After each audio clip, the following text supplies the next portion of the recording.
Economic freedom fighter Julius Malema has taken a swipe at President Cyril Ramaphosa's upcoming trip to the United States, labeling it ill-timed and irresponsible in light of South Africa's ongoing budgetary woes. Ramaphosa is set to visit Washington, D.C. from Monday to Thursday for talks with U.S. President Donald Trump, where the two leaders are expected to discuss bilateral cooperation, regional security, and global strategic issues. The visit is aimed at reinvigorating the strained relations between South Africa and the U.S. But speaking at the Nkululekweni Royal Residence on Sunday, after a meeting with Abatimpu King Buyelekhaya Dalindyebo, Malema criticized the president's priorities and said once the budget is presented for the third time, it's no longer a routine, it's a crisis. Malema was speaking to the reporters and said, "You cannot abandon your country during a financial crisis to go to a country where you are likely to be disrespected."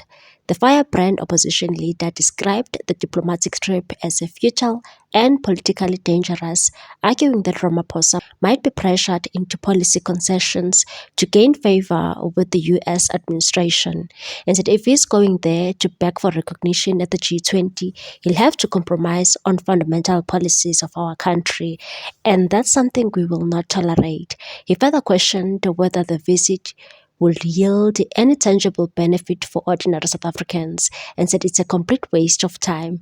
Malema also weighed in on the recent reports of 49 Afrikaners leaving South Africa to the US, reportedly seeking asylum. He dismissed claims of persecution, insisting the group's actions were political performance designed to draw international attention, and said no one is killing white people in this country. What we are demanding is our land. Through debate, not violence, this narrative must not be used by America to silence our legitimate struggle. He challenged the authenticity of the emigres' claims to be farmers and questioned their motives. And if they truly own farms, then those farms are now available. Why aren't we expropriating them since they've abandoned the land? Malema's remarks come at a time of heightened political tension as South Africa grapples with the economic challenges, policy uncertainty, and renewed debate over land reform. Whether Ramaphosa's visit will strengthen diplomatic ties or stir further controversy at home remains to be seen. Meanwhile, President Ramaphosa's upcoming visit to the U.S. is expected to be a high-stakes encounter with President Donald Trump, with Agriculture Minister John Steenhuisen joining the delegation to help negotiate for the continuation of the African Growth and Opportunity Act, AGOA. The meeting aims to reset strained relations between the two countries and secure a favorable trade deal. Ramaphosa and Steenhuisen, who is also the DA leader, will be joined by Minister of Trade and Industry Parks Tau, Minister in the Presidency Khumbudzo Ntshavheni, and International Relations Minister Ronald Lamola. New Special Envoy to the U.S. Mcebisi Jonas is also part of the team. Steenhuisen spokesperson Charity Makor on Sunday confirmed that Ramaphosa and his delegation were already enrolled and would be landing in the U.S. on Sunday evening. However, Makor could not divulge what Steenhuisen's focus and interest will be, and that the minister is going in his capacity as the Minister of Agriculture and Rural Development, not as a party leader. I can't get into too much detail because he is going in his capacity as a minister, but he is mostly likely going to discuss issues pertaining to agriculture. Sources within the government confirmed that the strategic choice to select Steenhuisen was because agriculture was the biggest trade sector with the US, and he would likely negotiate to save the AGOA deal. The insider said, "First, taking a white minister that is part of your cabinet is clever. Remember, the biggest issue that has caused tensions between South Africa and the US is the lie that the government wants to steal farms owned by Afrikaners. With Steenhuisen going there, he will debunk that myth, but also he will most likely be focused on trying to save AGOA. AGOA provides South Africa with a duty-free access to the US market for most of its exports, but its future hangs in the balance."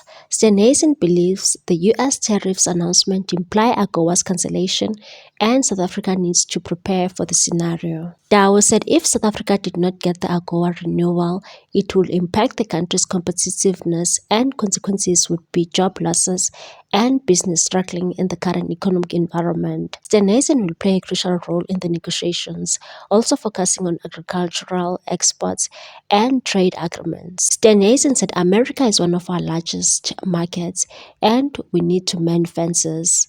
According to sources, Ramaphosa will enter the White House armed with a comprehensive trade deal which includes agriculture, gas, automotive, minerals, and reciprocals. The deal aims to give the US greater access to South African market, potentially replacing AGOA.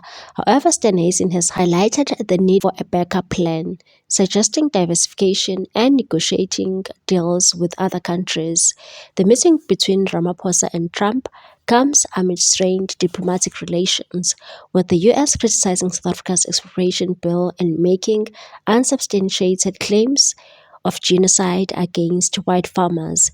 Their meeting will also come days after 59 Afrikaners left the country and entered the US after being granted refugee status by the Trump administration. Ramaphosa's spokesperson Vincent Magwenya said he expects a robust meeting but insists Ramaphosa will not back down on his assertion that no genocide is happening in South Africa, and said the president is not worried about any potential hostile reception. There is a level of decorum and courtesy that heads of states extend to one another. Minister of Presidency Khumbudzo Ntshavheni said President Cyril Ramaphosa expects a level of decorum when he engages in high-level talks with the US President Donald Trump. Ntshavheni said that even with Ramaphosa and Trump differing on issues around trade and South African domestic affairs, Ramaphosa does not anticipate any mistreatment or embarrassment when the two meet in Washington. Ntshavheni also emphasized that Ramaphosa was attending the meeting at the White House after a formal invitation, and said in terms of our expectations, we are not going to the US alone. President Trump made a public announcement that he is going to meet with us next week, so there is no one who invites a guest to mistreat them. We are expecting the highest level of decorum and necessary protocols to be accorded. Senior Fellow for Africa Policy at the Council on Foreign Relations, Michelle Gavin, thinks the meeting may veer into the surreal due to the US administration's approach to South Africa. Political analyst Dr. John Malepo was more optimistic, suggesting Ramaphosa can surprise Trump with reciprocal market access and clarify the land exploration powers in South Africa, and said the outcome of Ramaphosa's meeting with Trump remains uncertain, but John Stenhazen's presence in the delegation signals government's commitment to saving AGOA and improving trade relations.